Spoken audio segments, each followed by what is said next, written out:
Our next topic is map projections. As mentioned previously, it is impossible to take the curved surface of the Earth and portray it completely accurately on a flat piece of paper.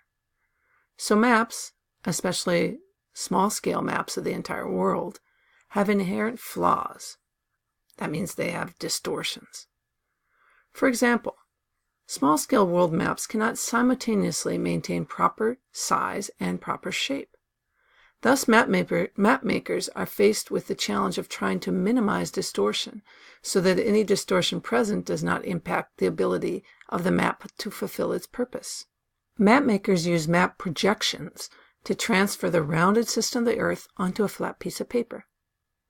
We will see that there are many types of map projections, but none is suitable for all purposes. Rather, each has its own best uses and its own pros and cons. Although there are hundreds of different types of map projections, we can lump many of them into one of the following four families of map projections: cylindrical, planar, conic, or pseudo-cylindrical. Projection types are named based on the system that is used to project the parallels and meridians onto the flat map. Nowadays, of course, computers are used rather than projection equipment, but the concept of a projection helps us understand how different projection types are created. Notably, all projections show location, latitude and longitude, correctly, though the projections differ in their ability to show proper size and shape. This figure here shows theoretically how a cylindrical projection could be formed. You could take a light bulb inside a model of the Earth, wrap a piece of paper in a cylindrical form around the globe, and then project the lines of latitude and longitude onto the paper. From the results shown here, you can see that size is terribly distorted. Go back and look at a globe and see how big Antarctica really is, or how big Greenland really is. They are much, much smaller than depicted here. Here, Greenland looks like it's bigger than South America and nearly as big as Africa. But in reality, it's about the size of Mexico. And you can fit many Greenlands into Africa. Notably, maps that distort size, such as this one, would not be good for uses that require us to compare sizes around the world. If we were trying to map the distribution of a particular type of forest cover or a particular type of land use, for example. Similarly, maps that distort shape would be a poor source for uses that require detailed analysis of shape, like precise country borders, etc.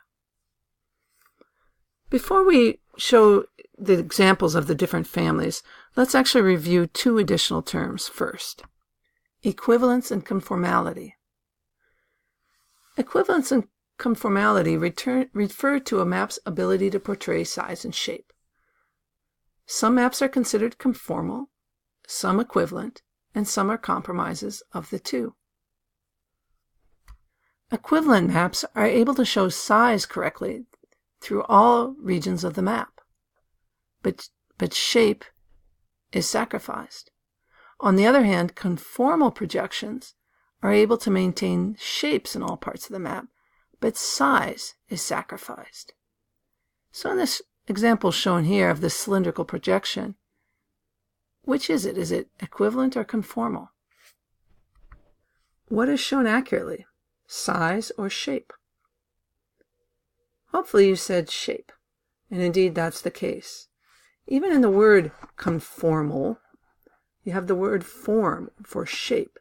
So here the shapes on the map are fairly accurate, but size is terribly distorted. So again, to review, an equivalent projection, sometimes called an equal area projection, is able to maintain equal area relationships in all parts of the map.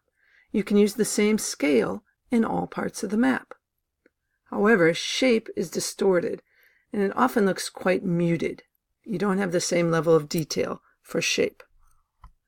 Conformal maps, on the other hand, maintain the proper angular relationships, so shape is fairly accurate.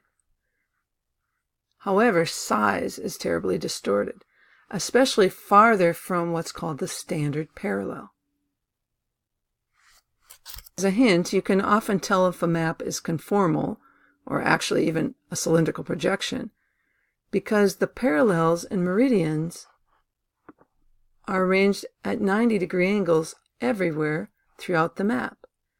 And you know from looking at a globe that it doesn't really look like this. All the meridians generally converge toward the poles. This is why size is so terribly distorted near the poles. The Mercator projection shown here is a cylindrical projection. That's a great example of a conformal projection. It does a great job with shape, but it distorts size terribly. Unfortunately, the Mercator projection was used in elementary school, middle school, and high school classrooms all over the United States for many decades.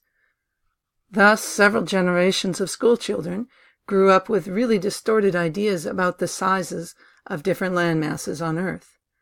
In particular, they would tend to underestimate the size of Africa and South America and dramatically overestimate the size of, say, Canada, Greenland, and Antarctica. All right, so which one of these is conformal and which one is equivalent? And what does that mean? What does each map do a good job with? And what characteristic is distorted?